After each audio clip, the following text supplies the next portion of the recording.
Why has nobody been to the moon in such a long time? That's not an 8-year-old's question. That's my question. I want to know, but I think I know. Because we didn't go there, and that's the way it happened.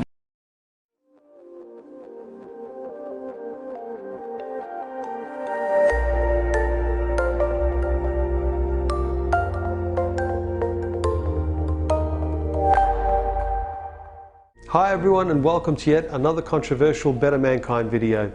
I think subconsciously there must be a part of me that enjoys the onslaught of nasty comments when I make videos like this.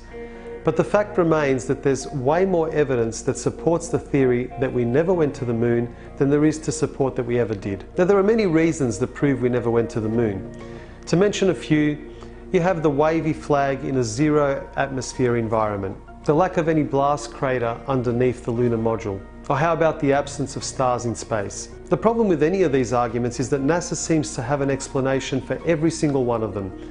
Therefore, people like me and other moon landing deniers are referred to as a bunch of crazy tinfoil hat-wearing conspiracy kooks that need to up their medication. So in this video, I'm only going to address a single discrepancy that NASA themselves have admitted to on more than one occasion, and will prove without a doubt that we have never even left low Earth orbit, let alone landed a man on the moon. But first, let's go back to school and get a refresher course on the different atmospheres surrounding the Earth. Now, the following information is critical to proving my point, so please bear with me. First, we have the troposphere. This is where all of our weather occurs, and it is the lowest layer of the Earth's atmosphere. It starts at the Earth's surface and extends up to a height of 4 to 10 miles. Next, we have the stratosphere, which extends to about 35 miles above the Earth's surface. This is where our ozone layer resides and protects us from those dangerous UV rays. It is also the layer where aircraft travels, as it is free from weather disturbances. Now we go up to the mesosphere, where most meteors burn up on entry. The mesosphere stretches up to 50 miles above the Earth's surface. Next we have the thermosphere, and this layer extends up to 400 miles from the Earth's surface, and the air here is very thin. Also, temperatures here start to get really hot, ranging anywhere from 200 to 500 degrees Celsius and 500 to 2000 degrees Celsius in the upper region. And last but not least is the exosphere. The temperature in the exosphere can vary from 0 to 1700 degrees Celsius. The exosphere is the outermost layer of the Earth's atmosphere and is around 6,200 miles from the Earth's surface. Now, according to NASA, low Earth orbit is around 1,200 miles from the Earth's surface.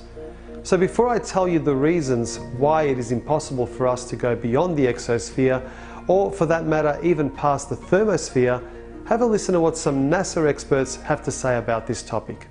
As we get further away from Earth, we'll pass through the Van Allen belts, an area of dangerous radiation. Radiation like this could harm the guidance systems, onboard computers, or other electronics on Orion. But Orion has protection. Shielding will be put to the test as the vehicle cuts through the waves of radiation. Sensors aboard will record radiation levels for scientists to study. We must solve these challenges before we send people through this region of space. Hang on. So what you're saying is that in order to send humans through this region, we need to solve the challenge of getting through the Van Allen radiation belts? But I'm confused. Didn't you already solve this challenge back in 1969 when you sent astronauts to the moon, and subsequently 5 other times after that? But we're also really pushing the boundaries in terms of where we're going forward with exploration. I think humans are naturally driven to do this, and this is really the beginning, I think, of human beings leaving low Earth orbit. I certainly plan on being around to see that. So she's a NASA astronaut, but I guess no one bothered to tell her about the first time that we left low Earth orbit. I guess she might be a little too young to remember. Here we have another astronaut that wasn't told about the moon landing 48 years ago. The plan that NASA has is to build a rocket called SLS, which is a heavy lift rocket.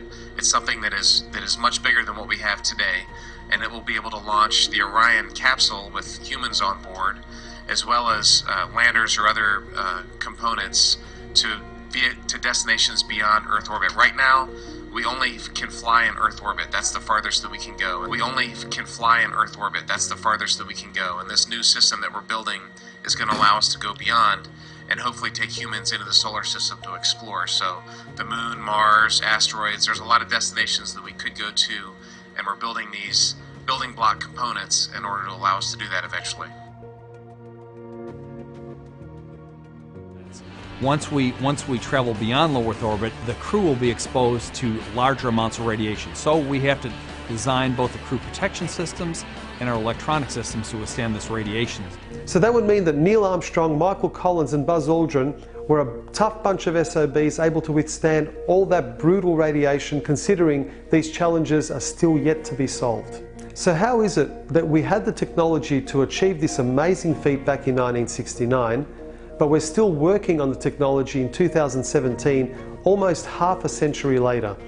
Well, I managed to find a very clever and well-informed astronaut that will totally straighten things out for us and explain exactly why we're not able to return to the moon and break through those Van Allen radiation belts. Have a listen to this clever chap. I'd go to the moon in a nanosecond.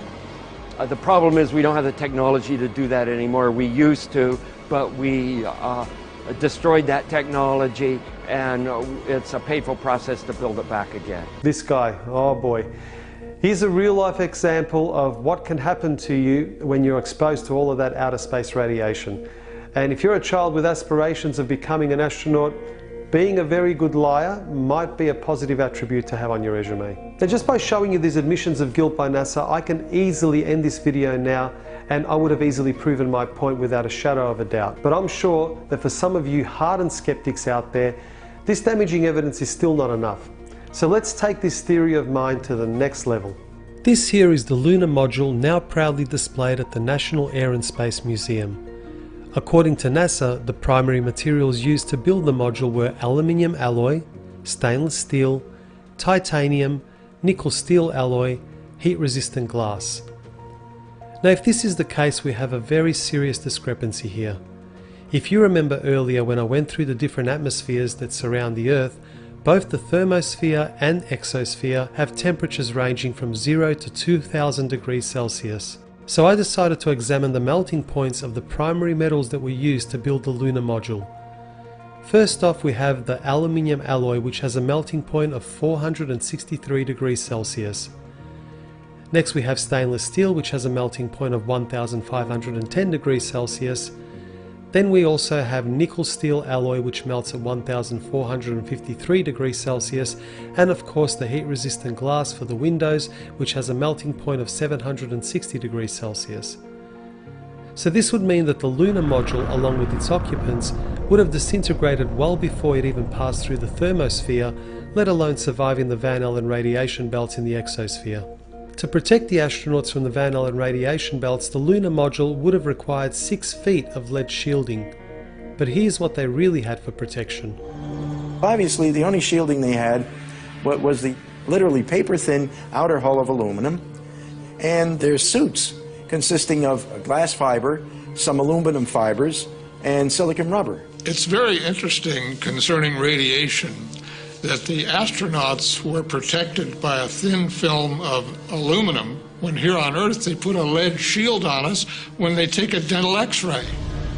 In conclusion, when NASA themselves admit to never having left low Earth orbit, and the fact that we don't even have the materials that could withstand the extreme temperatures and cosmic rays in space, how on earth can anyone believe that we ever went to the moon?